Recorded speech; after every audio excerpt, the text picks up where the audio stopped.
Hello ma Gym Family, comment ça va? J'espère que vous allez bien. Aujourd'hui on se retrouve pour une nouvelle vidéo Back to School. Oui. Alors pourquoi en mois octobre je vous poste une vidéo Back to School comme ça? Alors comme je vous avais dit, soit dans ma vidéo collège ou soit dans ma vidéo qu'est-ce que je fais à partir de la rentrée, je vous avais expliqué que j'allais continuer les vidéos Back to School pour aider les troisièmes dans leur orientation, etc. etc. Alors, je me suis renseignée à peu près, c'était quand les dates de stage dans ma région. Généralement, vos dates de stage, ça tombe plus ou moins à la même période, vers janvier, février, mars. Donc là, je suis bien en avance, mais justement, il faut que je sois bien en avance. Il faut que je sois calée comme vous. Donc du coup, je vous sors cette vidéo au mois d'octobre. J'espère qu'elle pourra vous aider. Donc on va commencer maintenant. C'est parti. Déjà pour commencer, le stage. Normalement ce sont des stages d'observation, donc vous ne travaillez absolument pas, sauf des fois, ça dépend, mais ils vont vous demander de faire quelques petits trucs parce que c'est vrai que rester sur une chaise pendant des heures et tout, c'est quand même assez long. Moi par mon expérience, j'ai pas été sur une chaise parce que moi j'ai fait ça dans une parfumerie, esthétique, cosmétique, etc. Donc du coup moi je regardais beaucoup les démonstrations, j'ai aidé à la décoration, etc. Le rangement, le nettoyage et tout, enfin les trucs chiants pour celles qui travaillent vraiment, mais les trucs cool pour nous, vous voyez, les trucs voilà quoi. Moi personnellement mon stage, comme vous le savez déjà l'année dernière, je vous l'avais déjà dit, j'ai adoré mon stage, c'était le stage le plus magnifique de tout l'univers. Voilà,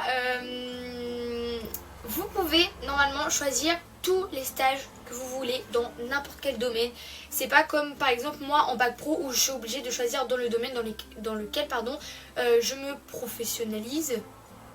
C'était pas français mais vous avez compris. Donc voilà, donc vous pouvez faire partout. Je sais que moi il y avait une amie à moi qui normalement n'avait pas le droit de faire ça dans des écoles maternelles, mais finalement on lui a accordé parce que vous êtes en troisième. Je veux dire que si en troisième vous avez déjà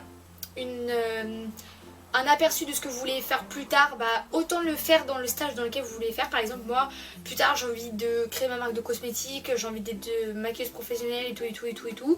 Et moi j'ai fait ce stage là où je pouvais le faire, donc j'ai été faire ça dans une esthétique, cosmétique, parfumerie. Donc du coup ça m'a vraiment mis la puce à l'oreille en me disant oui j'ai vraiment envie de faire ça.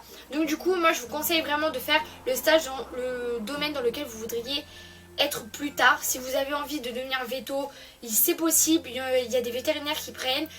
Si vous voulez devenir, je sais pas, travailler dans les agences immobilières, vous pouvez. Par contre, tout ce qui est par rapport à l'argent, donc par exemple travailler en tant que caissière, dans les banques, etc. Le fait qu'il y a de l'argent, etc. Vous n'avez pas le droit d'y travailler, chose qui est plutôt assez normale. Mais sinon, vous pouvez faire tous les métiers du monde que vous pouvez. Voilà. Concernant la démarche, alors une fois que vous avez trouvé votre stage que j'ai dit avant, on va prendre mon exemple parce que moi c'est vraiment un exemple concret que je peux vous raconter. Donc moi j'ai appelé d'abord l'entreprise pour savoir si elle prenait des stagiaires dans les dates que je lui avais données. Je lui avais demandé, elle m'a dit que c'était possible mais qu'il fallait que je fasse une lettre de motivation. Une lettre de motivation c'est tout simple, il faut juste montrer dans la lettre que vous êtes motivé à faire ce stage.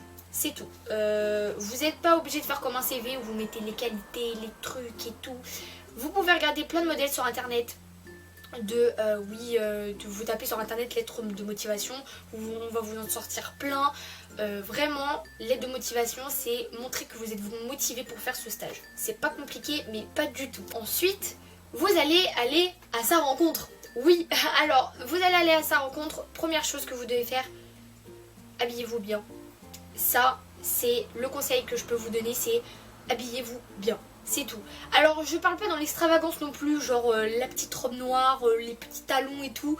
Non, juste ne venez pas en jogging basket ou ne venez pas en jean basket. Les baskets, oubliez. Vous pouvez venir en ballerine, ne me tapez pas s'il vous plaît. Vous pouvez venir en chaussures à talons, etc. Mais vous n'êtes pas obligé de sortir de l'extravagance, mais juste habillez-vous bien parce que ça fera toujours une première impression au patron, et il sera toujours content de vous voir motivé autant que ça. Même si c'est dans une boucherie, quand même faites l'effort de bien vous habiller, ça fera toujours plaisir au patron. Donc voilà, une fois que vous allez aller à sa rencontre, vous allez lui donner les papiers de stage qu'elle doit remplir. Alors moi je sais plus à quoi ils ressemblent ces papiers, mais je sais qu'ils étaient grands, qu'il fallait remplir 1 milliard de trucs, c'était un truc de ouf. Une fois que elle va lire votre lettre et tout, elle va revenir vers vous pour vous dire oui je vous prends ou non je vous prends pas. Une fois ça, normalement votre stage est ok, bouclé, ok, c'est bon. Ensuite le rapport de stage. Alors ce petit truc très horrible que tu dois faire après le stage, voilà, va être une note quand même pour le brevet. Alors je sais pas si en 2017 ça fonctionne toujours pareil, je préfère vous prévenir. Alors le rapport de stage, faut qu'il soit clair, faut qu'il soit détaillé, faut que vous racontiez vos journées, que vous soyez motivé, que on voit qu'à travers votre rapport de stage vous étiez motivé à faire ce stage, que vous êtes super contente de l'avoir fait, etc. Voilà, vous le détaillez, faut qu'il soit clair, faut qu'il soit net, faut qu'il soit propre. Faites pas un truc dégueulasse parce que les notes, les profs vous tombent dessus sinon. Et aussi, petit truc en plus, mettez énormément de photos. Enfin, pas énormément la blinde, mais mettez quelques photos de ce que vous avez fait, des démonstrations que vous avez faites, etc. Plein de photos.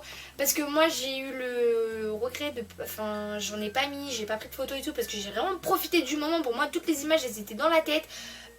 Voilà quoi, pour moi c'était un truc de ouf. Et j'avais jamais pris de photos. Et donc du coup ce qui s'est passé, c'est que moi on m'a mis non acquis parce que je n'ai pas... Voilà, parce que je n'ai pas mis de photos. Donc surtout mettez des photos, c'est très important.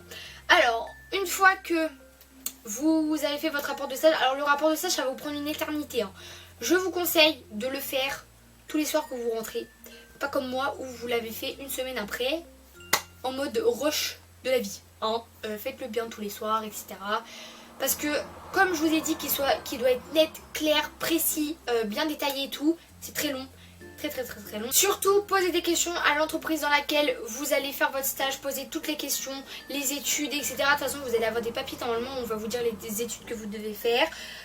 Et surtout, faites bonne impression dans l'entreprise. Parce que de 1, ça va valoriser le collège dans lequel vous êtes. Donc ça va vraiment montrer que vous êtes des bons élèves. Et donc du coup, l'entreprise va être contente qu'ils ont reçu des élèves qui sont bien éduqués entre parenthèses, hein, vous avez compris.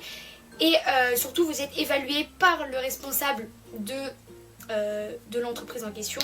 Donc du coup vous avez une espèce de petite note. Donc ça vous joue énormément aussi pour le brevet normalement. Petit conseil d'amis, d'accord, hein. Alors, premièrement, si je vous fais cette vidéo au mois d'octobre, c'est juste pour vous dire que ne vous y prenez pas une semaine à l'avance. C'est ce que j'ai fait. J'ai fait le stage dans lequel je voulais faire, mais j'ai galéré pendant une semaine, c'était du non-stop. J'appelais, je faisais ma lettre, je l'envoyais, enfin même pas, j'y allais. J'ai eu un mini entretien et tout, c'était la galère une semaine avant. Ça fait pas très pro comme ça, c'est pour ça que je vous dis de vous y prendre au moins un mois à l'avance. Comme ça vous êtes sûr que vous avez votre stage, même 2 mois, c'est encore mieux. Donc du coup, voilà, ne faites pas comme moi. Une fois que vous avez votre stage, vous êtes tranquille. N'attendez pas après les profs du collège pour vous dire oui c'est bon, vous pouvez chercher un stage. Ils vous laissent dans une mare de boue, mais tu peux pas y sortir. Tu te lèves, tu retombes. C'est tout. Ouais, n'attendez pas les profs du collège, ça sert vraiment à rien. Allez-y tout seul. Vous appelez l'entreprise comme je vous ai expliqué, les démarches, etc. Et voilà. Les profs, vous leur demandez juste les papiers, la convention de stage et c'est tout. Ne cherchez pas à aller plus loin ou faire autre chose. D'accord. Je vous la pose du coup au mois d'octobre pour vraiment vous aider. Si vous avez des questions à propos du stage, s'il y en a qui ont des comment ça s'appelle, s'il y en a qui ont fait déjà des stages et qui veulent donner aussi leurs conseils, mettez tout ça en commentaire. Pour celles où j'ai pas trop détaillé parce que je vous ai vraiment expliqué dans les grandes lignes, hein, je vous ai pas fait un truc de ouf, hein. Pour celles qui veulent vraiment des questions par rapport au rapport de stage, l'aide de motivation, etc. Dites-moi tout en commentaire. Si vous avez des questions par rapport au stage, tout en commentaire. Je vous expliquerai tout. Je vous répondrai bien évidemment. Donc voilà, j'espère que cette vidéo vous a plu. J'espère que quand même je vous ai bien tout détaillé. N'oubliez pas, si vous avez des questions, posez-les-moi en commentaire. Donc voilà, je vous fais des gros bisous et je vous dis à mardi prochain pour une nouvelle vidéo. Bye.